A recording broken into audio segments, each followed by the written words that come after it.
ఆధ్యాత్మిక కేంద్రంగా తెలంగాణ రాజకీయాల్లో కీలక పాత్ర పోషిస్తున్న ప్రాంతంగా వేములవాడకు ప్రత్యేక చరిత్ర ఉంది. రాజన్న ఆశీస్సులున్న ఈ గడ్డపై గతంలో ఎన్నికైన ప్రజాప్రతినిధులంతా దాదాపుగా అగ్రకులాల వారే. 2023 ఎన్నికల్లో ఈ సంప్రదాయాన్ని బద్దలు కొడుతూ తొలిసారి బీసీ నాయకుడు ఎమ్మెల్యేగా గెలిచారు. ప్రభుత్వ విప్గా సీఎంకి సన్నిహితుడిగా దూసుకుపోతున్న ఆ ఎమ్మెల్యే పాలనపై ఇప్పుడు నియోజకవర్గంలో మిక్స్డ్ టాక్ నడుస్తోంది. అంతా బాగుంటే ఎందుకు ఇలాంటి చర్చ జరుగుతోంది?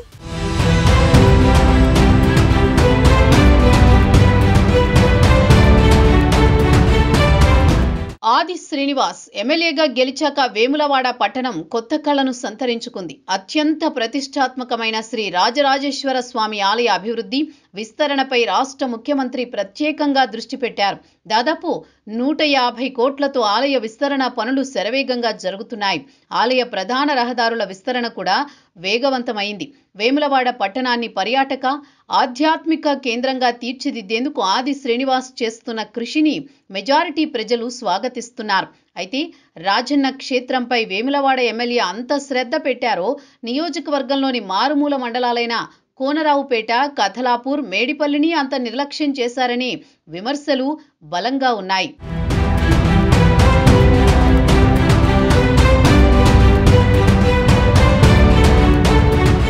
ఎన్నికల సమయంలో ఇచ్చిన రహదారుల నిర్మాణం, సెంట్రల్ లైటింగ్, బ్రిడ్జీల నిర్మాణ హామీలు ఇప్పటికీ నెరవేరలేదని ఆయా మండలాల ప్రజలు ఆవేదన వ్యక్తం చేస్తున్నారు.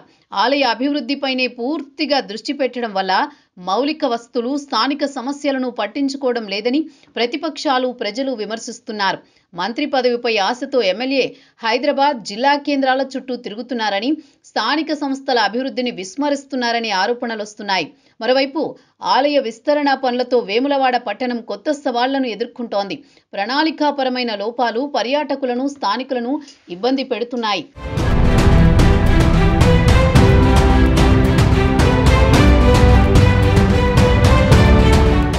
వేములవాడ పట్టణంలో మురుగునీటి పారుదల వ్యవస్థ పూర్తిగా శిథిలమైంది. ప్రధాన వీధుల్లో, నివాస ప్రాంతాల్లో సరైన డ్రైనేజీ వ్యవస్థ లేక వర్షాకాలంలో మురుగునీరు రోడ్లపైకి చేరుతోంది. ఆలయానికి వచ్చే భక్తుల సంఖ్య పెరగడంతో పట్టణంలో ట్రాఫిక్ సమస్య తీవ్రమైంది. ఇరుకు రోడ్లు, అస్తవ్యస్త పార్కింగ్తో వాహనాల రద్దీ ఏర్పడుతోంది. ముఖ్యంగా పండుగ సమయాల్లో భక్తులు గంటల తరబడి ట్రాఫిక్లో ఇరుక్కుంటున్నారు. ఆలయం చుట్టూ పార్కింగ్ కోసం సరైన ప్రదేశాలు ఏర్పాటు చేయకపోవడం ప్రధాన లోపంగా ఉంది. మరోవైపు ఆలయ విస్తరణలో భూములు, ఇళ్లు కోల్పోయిన నిర్వాసితులకు పరిహారం, పునరావాసం విషయంలో ఇంకా పూర్తి న్యాయం జరగలేదు. న్యాయమైన పరిహారం అందడం లేదని, పునరావాస కేంద్రాల విషయంలో జాప్యం జరుగుతోందని నిర్వాసితులు ఆవేదన వ్యక్తం చేస్తున్నారు.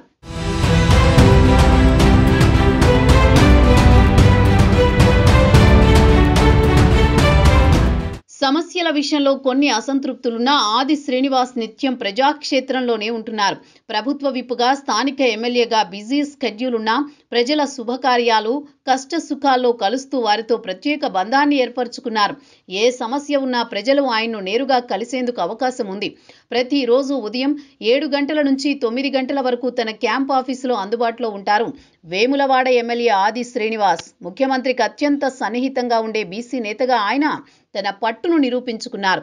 కేబినెట్ విస్తరణ జరిగితే పదవీ దక్కుతుందన్న ఆశతో ఇటు ప్రతిపక్షాలపై విరుచుకుపడుతూ ప్రభుత్వంపై వచ్చే విమర్శలను తిప్పికొట్టడంలో ముందుంటున్నారనే అభిప్రాయంతో నియోజకవర్గ ప్రజలు ఉన్నారు.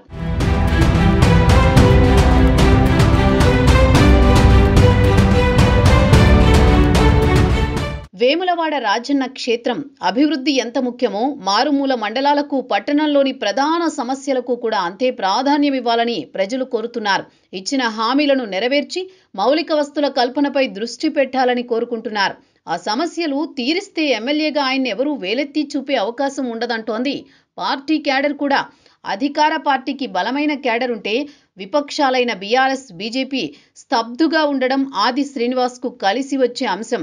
అయితే మారుమూల మండలాల అభివృద్ధిపై, పట్టణ సమస్యల పరిష్కారంపై ఆయన దృష్టి కేంద్రీకరిస్తేనే తొలి బీసీ ఎమ్మెల్యేగా ఆయన సృష్టించిన సంచలనానికి సార్థకత లభిస్తుంది. లేదంటే కొన్ని వర్గాల్లో ఉన్న అసంతృప్తి పెరిగితే అదే చివరికి మైనస్గా మారుతుంది.